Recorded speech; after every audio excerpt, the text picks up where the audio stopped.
जैसे मैंने last time कहा था, आपके जो फॉर्मूला है अगर आपने अच्छे से रिवाइज कर लिए हैं उनको पहले रिवीजन बड़ी ज़रूरी है। जब आप फॉर्मूला अच्छे से रिवाइज कर लेते हो उसके बाद हो ही नहीं सकता कि आप जो लेक्चर प्लस अगर फॉर्मूला की प्रैक्टिस कर ले तो आपसे जो है वो कोई टेस्ट अटेम्प्ट ना हो।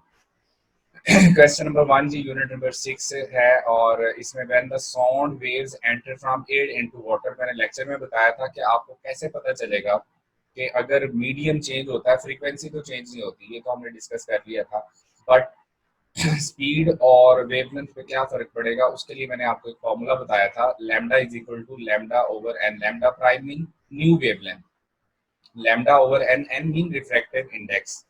अच्छा, अब आप एयर से वाटर में जा रहे हैं, एयर इनटू वाटर, तो अब रेयर से डेंसर मीडियम में जा रहे हो, तो डेंसर मीडियम का मतलब है कि अगर रिफ्रैक्टिव इंडेक्स बढ़ेगा तो वेवलेंथ कम होनी चाहिए, अगर वेवलेंथ कम होगी तो स्पीड भी कम हो जाएगी, तो इसका आंसर क्या बनता है, बीटा। तो बेस्ट आंसर जो है इसका बनेगा स्पीड डिक्रीजेज। लैम्डा इंक्रीज नहीं होगी, डिक्रीज होगी, और चूंकि v डायरेक्टली प्रोपोर्शनल टू क्या होता है लैम्डा, अगर वेवलेंथ बढ़ेगी स्पीड भी बढ़ेगी, वेवलेंथ कम होगी स्पीड भी कम होगी, इसका आंसर बनेगा बीटा। आई होप सो सब लोगों का ठीक होगा अगर ये वाला आपने लेक्चर रिवाइज कर लिया था तो। नेक्स्ट है जी, इसमें हमारे पास क्वेश्चन नंबर 2 बहुत सिंपल है, इसमें जस्ट आपने जो है वो देखें क्या करना है, एयरक्राफ्ट इज मूविंग अवे, तो सबसे पहले जो है वो आपको पता चलना है फॉर्मूला कौन सा अप्लाई करना है, सोर्स इज मूविंग अवे, तो हम फॉर्मूला यूज करेंगे f prime is equal to v over v plus u s into f. कितनी स्पीड से मूव कर रहा है, half of the speed of sound.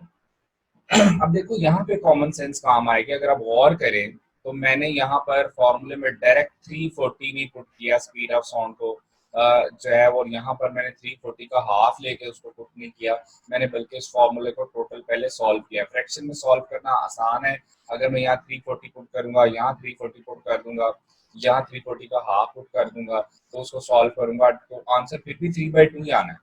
तो मैंने वाइजली जो है उस कंडीशन को फॉलो किया है कि half of speed of sound, तो यूएस की वैल्यू मैंने v/2 पुट कर दी, उसके बाद सॉल्व किया, v से वैसे ही कैंसिल आउट हो जाता है।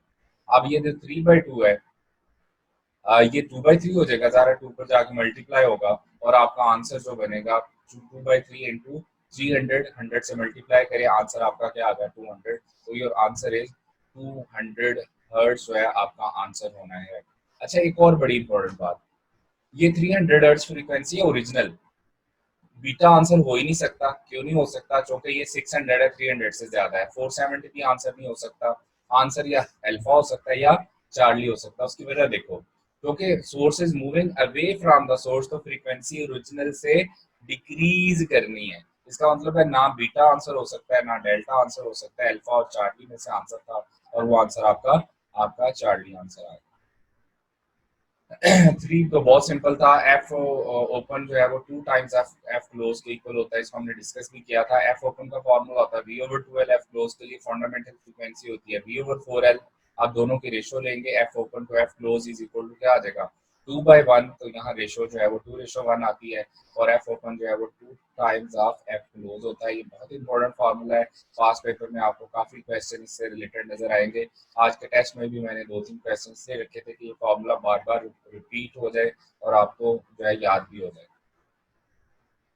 नेक्स्ट है जी, which of the given can not receive ultrasonic wave. अच्छा, इसमें देखिए इंफॉर्मेशन को हम सिर्फ याद नहीं करते, उनको एनालाइज भी करते हैं। अगर आप गौर करें, ह्यूमन की रेंज 20 से 20,000 हर्ट्ज है, बाकी सब की जो रेंज है वो 20,000 से अबव है।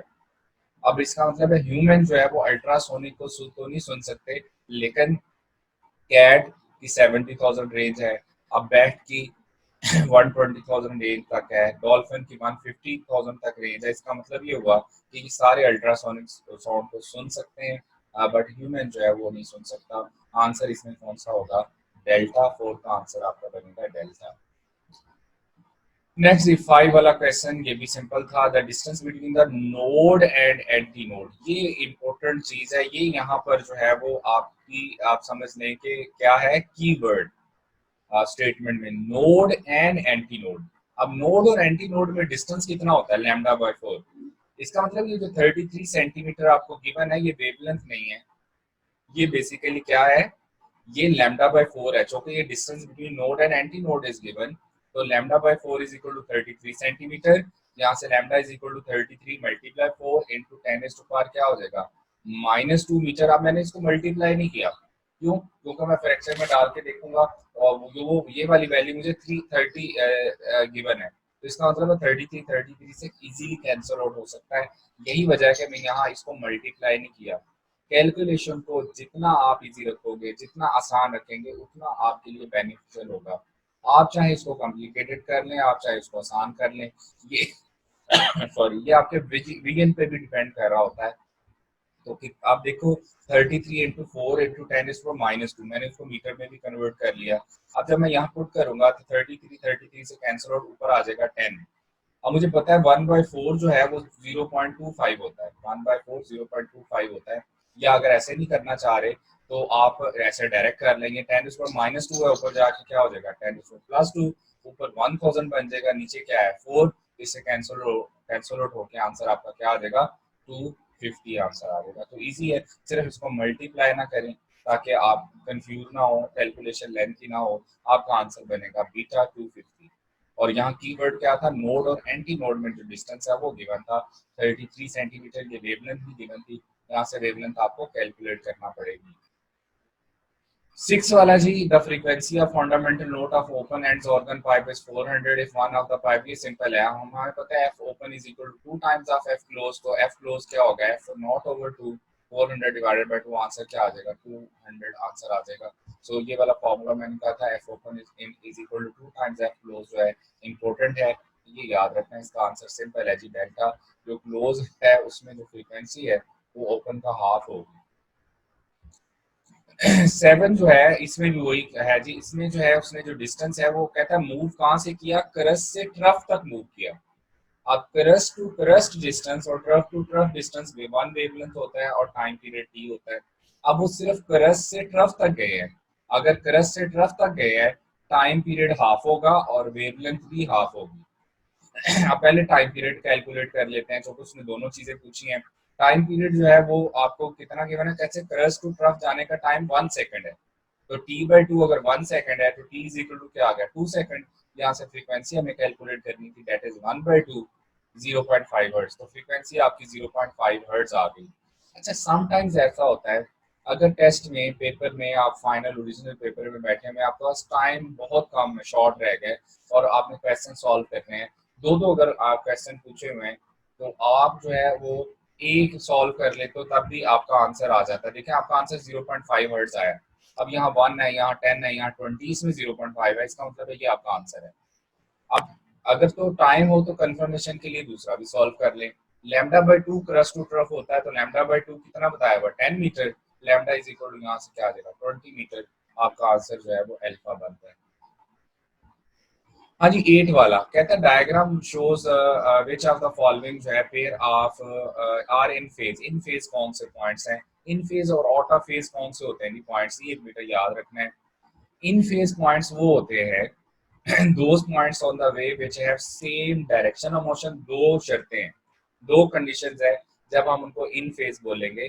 एक तो उनकी डायरेक्शन ऑफ मोशन सेम होनी चाहिए और दूसरा same displacement from the mean position हो, तो हम कहेंगे कि वो दोनों जो है वो इन फेज हैं। इसमें उसने पूछा इन फेज कौन से हैं, चेक कर लेते हैं क्या ये दोनों कंडीशंस पूरी हो रही हैं, क्या डायरेक्शन ऑफ मोशन सेम है, क्या displacement from the mean position same है, इसको चेक कर लेते हैं। देखो बी और ई ऐसे दो पॉइंट है, ये वाला बी पॉइंट और ई पॉइंट। अब बी का जो है मीन पोजीशन से डिस्टेंस जो है वो, और ई का मीन पोजीशन से डिस्टेंस जो है ये दोनों क्या है सेम है।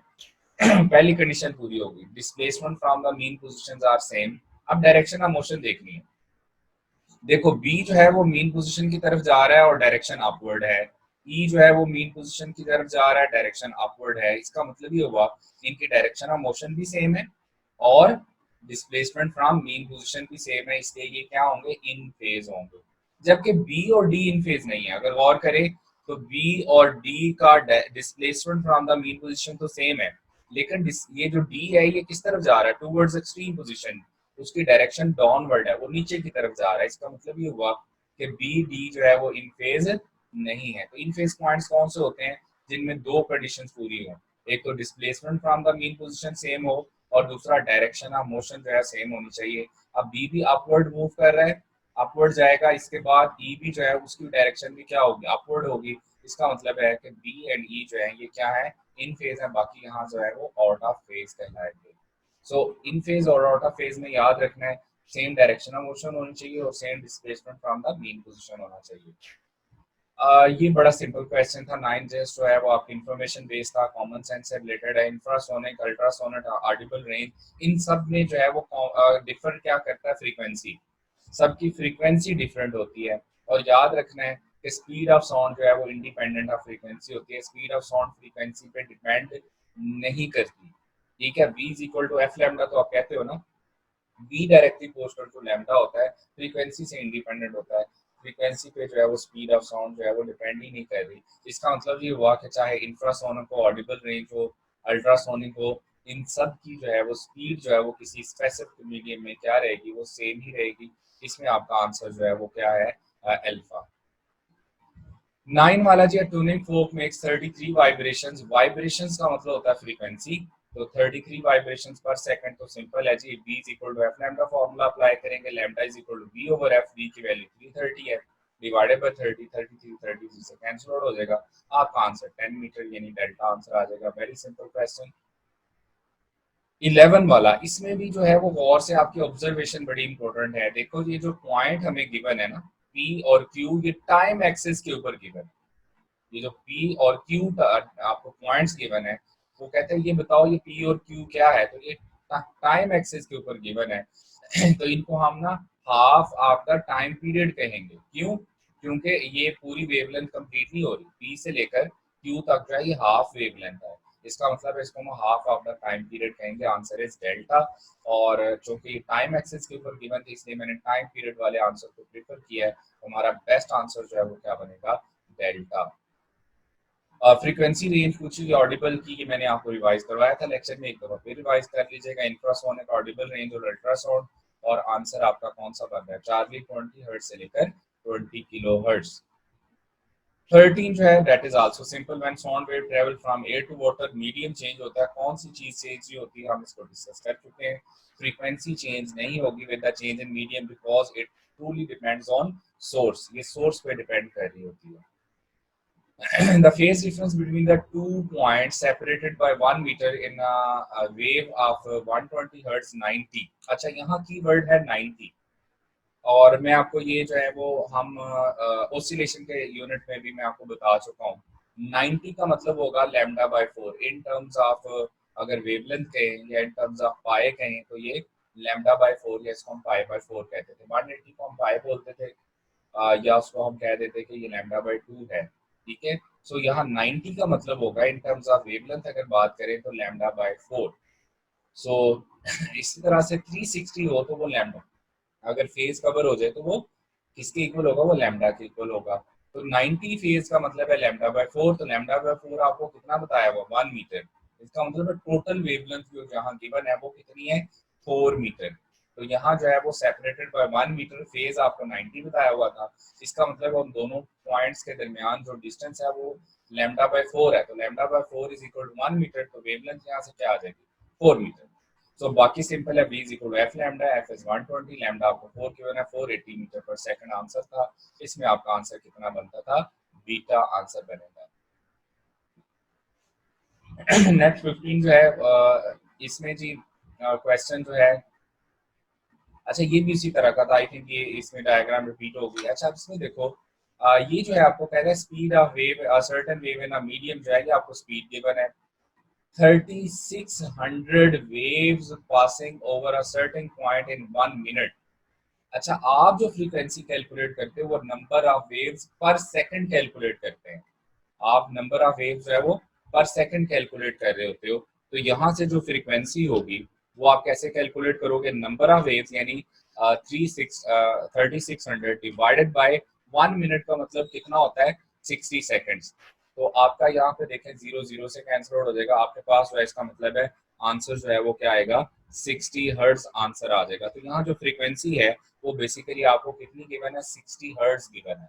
अब फिर वही फॉर्मूला आपने अप्लाई करना है, v is equal to F lambda, lambda is equal to v over f, आपके पास आंसर क्या आ जाएगा, 16 मीटर आंसर आ जाएगा। It's simple one. सिर्फ यहाँ पे ये देखना है कि जो फ्रीक्वेंसी होती है वो नंबर ऑफ वेव्स पर सेकंड होती है, तो यहाँ नंबर ऑफ वेव्स आपको पर मिनट गिवन है, तो आप उसको पहले पर सेकंड में कन्वर्ट करेंगे, तो 1 मिनट का मतलब 60 सेकंड्स है, तो यहाँ से आप जो है उसको कन्वर्ट कर लेंगे और आपके पास फ्रीक्वेंसी 60 आ जाएगी। बाकी v is equal to F lambda formula apply करेंगे and you will get the answer delta 16 metre.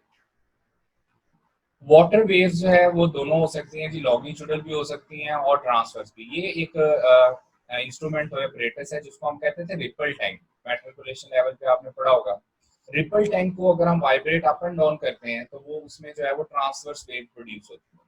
अगर हम उसको जो है वो वाइब्रेशन पे लगा देते हैं टू एंड फ्रो जो है वो हॉरिजेंटली, तो वो उसमें जो है वो लॉन्गिट्यूडल वेव भी प्रोड्यूस कर सकता है रिपल टैंक जो है। सो दोनों तरह की वेव्स वाटर सरफेस के ऊपर प्रोड्यूस हो सकती हैं, longitudinal wave or transverse wave.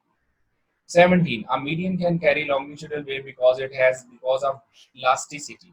Solids में एक प्रॉपर्टी होती है जिसको हम कहते हैं इलास्टिसिटी, उसकी वजह से मीडियम के पार्टिकल्स जो हैं वो डिस्टर्बेंस को कैरी आउट करके इजीली एक जगह से दूसरी जगह ले जाते हैं। साउंड जो है वो इजीली इसलिए ट्रेवल कर जाती है सॉलिड्स के थ्रू क्योंकि सॉलिड्स में इलास्टिसिटी है और वो इजीली जो है वो वाइब्रेशन जो है साउंड की जो एनर्जी है उसको इजीली आगे ट्रांसमिट करते जाते हैं। 18 में जी which of the following is not the transverse wave. मैंने आपको कहा था जितनी भी इलेक्ट्रोमैग्नेटिक पोर्शन की रेडिएशंस होती हैं वो सारी इलेक्ट्रोमैग्नेटिक हैं, जबकि साउंड जो है ये कौन सी है, लॉन्गिट्यूडल है। तो एक्सरेज ट्रांसवर्स है, विजिबल लाइट ट्रांसवर्स है, गामा रेज ट्रांसवर्स है। जितने भी इलेक्ट्रोमैग्नेटिक पोर्शन से रिलेटेड है ना रेडिएशंस वो सारी की सारी ट्रांसवर्स हैं। ये जो है वो यहाँ पे क्या होगी, लॉन्गिट्यूडल होगी। 19 ये रिफ्लेक्शन ऑफ वेव से रिलेटेड क्वेश्चन है, ये आपको बता चुका हूँ। अगर जो है reflected from rigid spot it means rare to denser गए हैं। अब रेयर से अगर आप डेंसर गए हो तो उसमें जो है वो आपके पास जो है वो 180 का फेज शिफ्ट आता था, यानी इसमें बीटा आंसर आएगा 180 फेज शिफ्ट। 20 में the intensity ratio of two waves is 1:16, the ratio of other amplitudes is, ये मैंने आपको एक फॉर्मूला बताया था इंफॉर्मेशन के लिए कि intensity directly proportional to amplitude का होल स्क्वायर होती है। यहाँ से amplitude directly proportional to square root of intensity आ जाएगा, तो a1 over a2 ratio of intensities will be equal to ratio of amplitudes will be equal to square root i1 over i2। तो ratio of intensities आपको क्या given है, 1:16, यहाँ put करें आपका आंसर 1:4 हो जाएगा। इंपॉर्टेंट ये वाला फॉर्मूला है, रिलेशन याद रखना है, intensity directly proportional to amplitude का होल स्क्वायर होती है। 21 जी ये सिंपल है, वेव को कहता है propagate, what is true about P and C, P और सी के बारे में क्या आप कह सकते हैं। यहाँ पर जो है चूंकि पी और सी जो है अगर आप गौर करें तो जहां भी जाएंगे आप देखें जब पी आगे मूव कर जाएगा तो सी करस पे पहुंच जाएगा, ऐसे ही है ना जी। इसका मतलब है सी जो है वो अपवर्ड जा रहा है, पी डाउनवर्ड जा रहा है और इनका displacement from the mean position भी सेम नहीं है, तो ये हमेशा आउट ऑफ फेज रहेंगे। ठीक है, ये हमेशा आउट ऑफ फेज, पी और सी जो है वो कभी भी इन फेज नहीं आएंगे। क्यों, क्योंकि इनके दरमियान एक तो displacement from the mean position same नहीं रहेगा और कभी डायरेक्शन ऑफ मोशन सेम नहीं होगी, तो इसका मतलब है कि कभी भी इन फेज नहीं आ सकते। तो इसका मतलब है आंसर हम कहेंगे Charlie, they are always out of phase.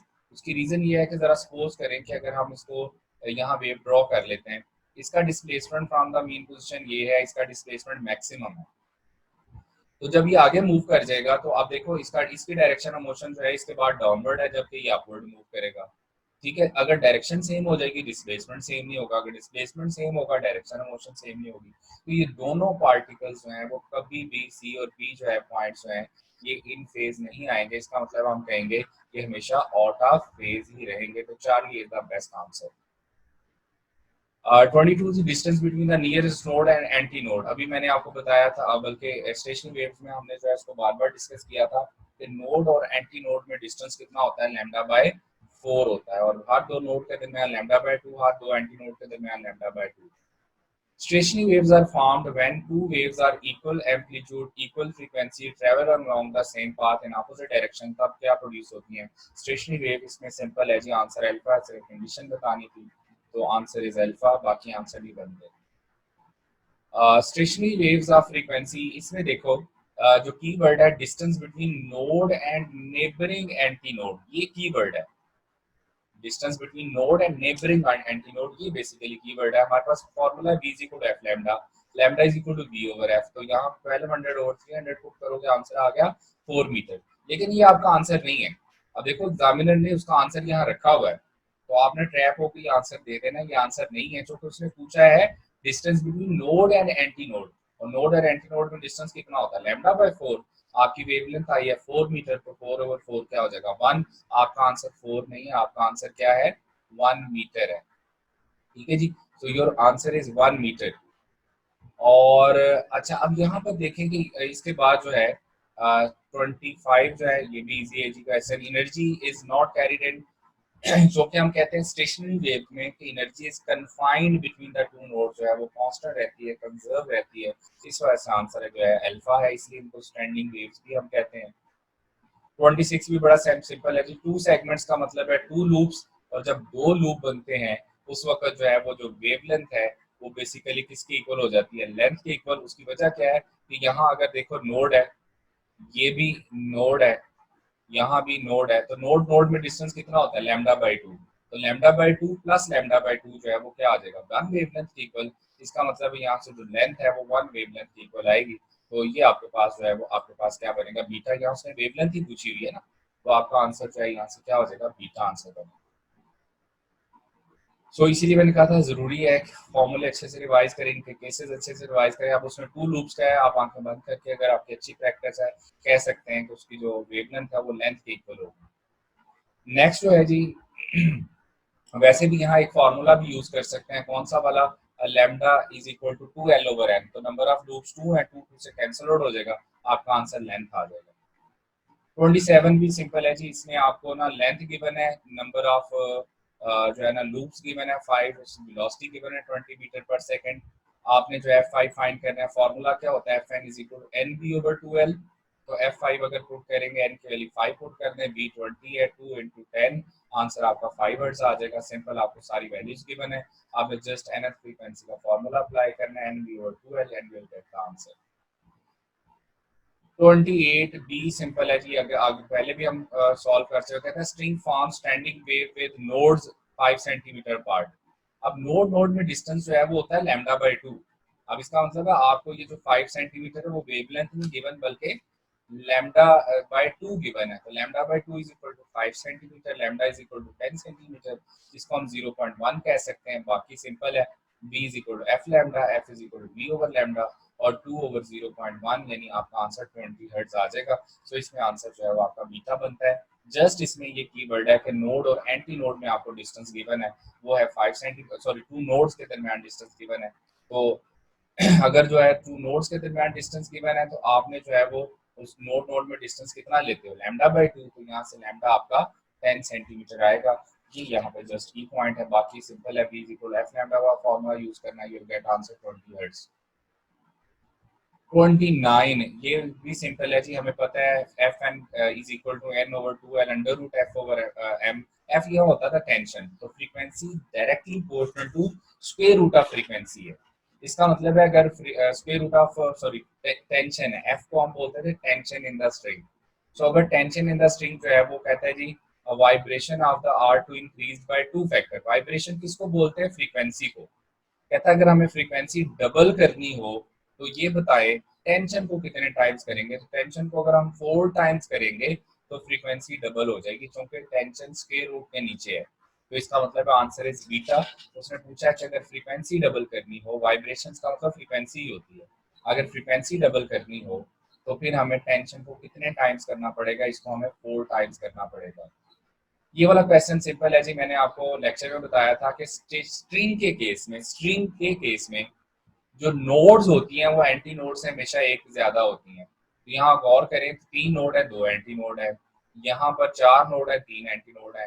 अब यहाँ उसने पूछा है अगर सेवंथ हार्मोनिक हो, सेवंथ हार्मोनिक का मतलब है उसमें नंबर ऑफ लूप्स कितने होने चाहिए, 7। इसका मतलब है उसमें 8 नोड्स होंगे और 7 एंटी नोड होंगे। 8 हार्मोनिक्स है, और हार्मोनिक्स जो है वो directly proportional to number of nodes होती हैं स्ट्रिंग के केस में। अगर फर्स्ट हार्मोनिक है सेकंड हार्मोनिक है, थर्ड हार्मोनिक है, फोर्थ हार्मोनिक है, और सॉरी डायरेक्टली बोल रहा हूँ एंटी नोड्स होंगी यहाँ पर स्ट्रिंग के केस में। तो अगर फर्स्ट हार्मोनिक है तो एंटी नोड 1 बनेगा, सेकंड हार्मोनिक है एंटी नोड 2 बनेगी। तो अब उसने कहा था सेवंथ हार्मोनिक, तो एंटी नोड 7 बनेगी, जबकि नोड 1 ज्यादा बनेगा, इसलिए आंसर आपका अल्फा बन गया।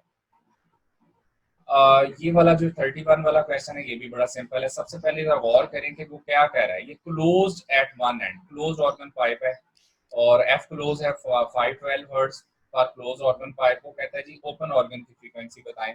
तो एफ ओपन क्या होता है, 2 टाइम्स एफ क्लोज, तो 2 को 512 से मल्टीप्लाई कर दें 1024 हर्ट्ज आंसर आ जाएगा। ये थर्ड टाइम जरा देख लें कि इस डिस्कशन में ये क्वेश्चन डिस्कस हो गया है। So it is important one के जो ओपन और क्लोज का जो रिलेशन है ये आपने याद रखना है। 32 इज आल्सो सिंपल जी। इसमें कहता है फर्स्ट ओवरटोन। अब यहाँ गौर करें कि ओवरटोन मैंने क्या बताया था, फर्स्ट हार्मोनिक यानी फंडामेंटल फ्रीक्वेंसी के अलावा बाकी सारी हार्मोनिक्स होती हैं, सॉरी बाकी सारी ओवरटोन्स होती हैं, हार्मोनिक्स भी कह सकते हैं। अच्छा, इसका मतलब ये हुआ कि अगर हम फिक्स्ड हमारे पास स्ट्रिंग है तो उसका n इज इक्वल टू 2 अगर लेंगे ओपन ऑर्गन, ओपन ऑर्गन के लिए जो है उसमें हम लेते थे n की वैल्यू 1 2 3 4 5 6, जबकि क्लोज ऑर्गन के लिए n की वैल्यू ले रहे थे सिर्फ ऑड नंबर 1 3 5 7। अच्छा, n2 जो है वो ओपन ऑर्गन के लिए लेंगे और n की वैल्यू 3 लेंगे for close organ first overtone के लिए। फर्स्ट ओवरटोन के लिए अगर ओपन ऑर्गन पाइप है तो एन की वैल्यू 2 आएगी, अगर क्लोज ऑर्गन पाइप है तो एन की वैल्यू 3 आएगी। बाकी आपको फॉर्मूला पता है जी, F N is equal to N B over 2 L open organ के लिए, F N is equal to N B over 4 L close organ के लिए। और यहाँ पर एन की वैल्यू आप पुट करेंगे 2, इस केस में आप एन की वैल्यू पुट करेंगे 3। अब चूंकि वो कह रहा है कि दोनों मैच कर जाती हैं, अगर आप गौर करें कहता है there length and ratio identical, का मतलब है दोनों मैच कर जाएंगी। तो अगर इनकी दोनों जो फ्रीक्वेंसीज है वो अगर मैच कर गई हैं तो आपने अगर लेफ्ट हैंड साइड सेम है तो राइट हैंड साइड भी क्या होगी, इक्वल। आप दोनों को डिवाइड कर दें, आपके पास आंसर क्या आ जाएगा, 3:4। आपका आंसर क्या 3:4 होगा।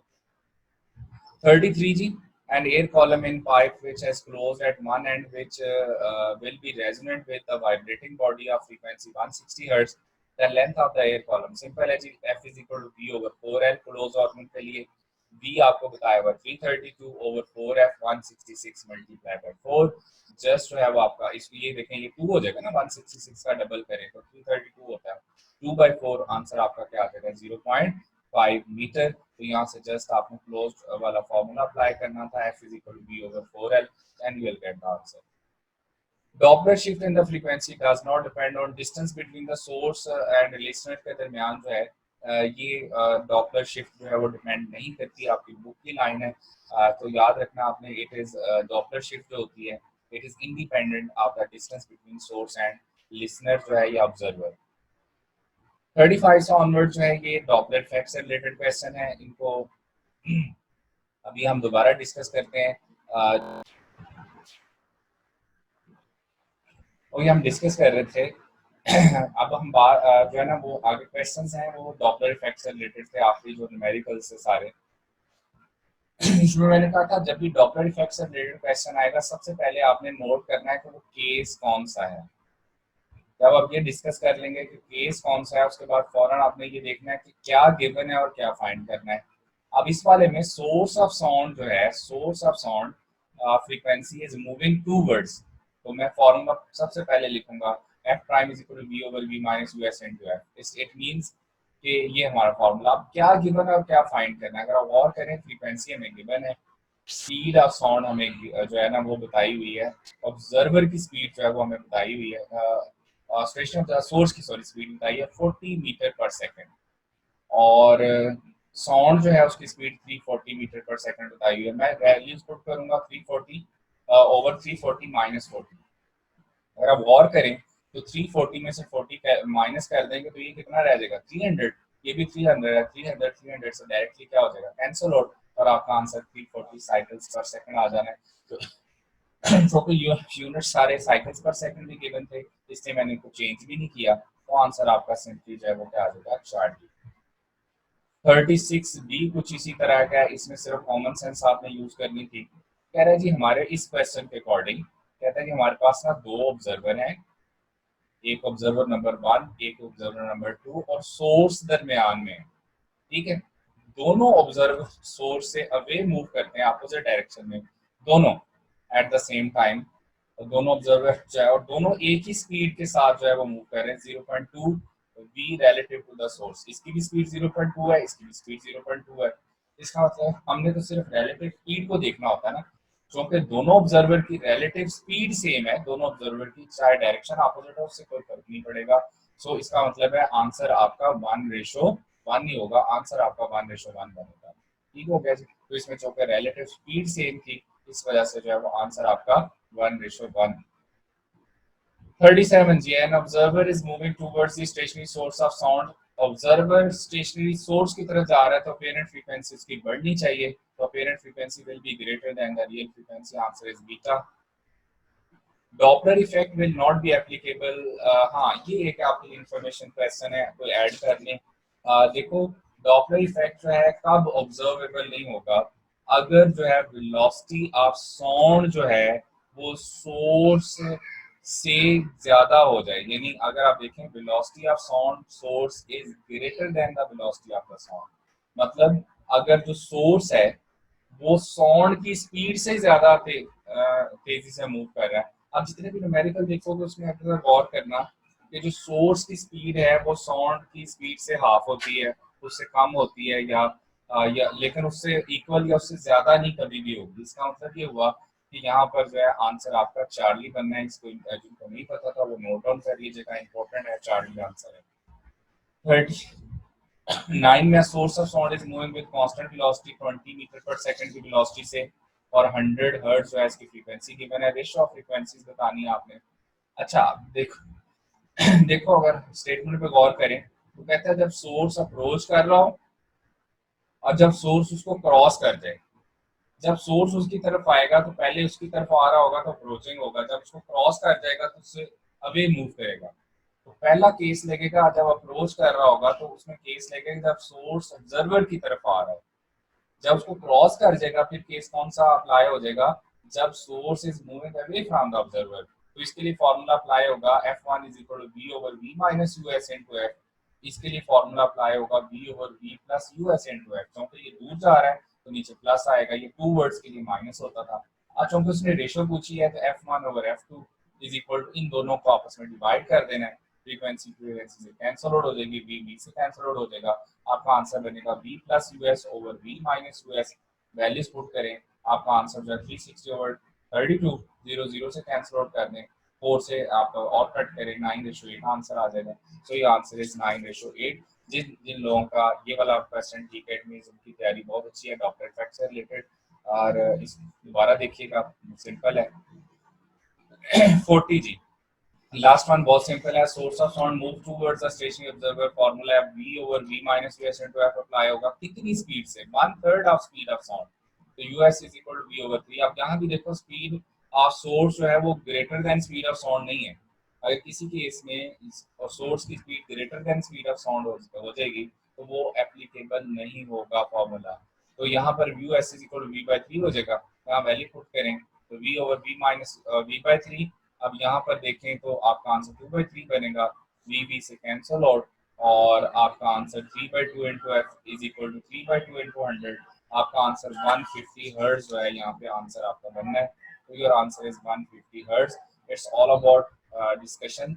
अब आपके जो क्वेश्चन आंसर है उनका टाइम है, आप अनम्यूट करके जो है वो क्वेश्चन आंसर जो है वो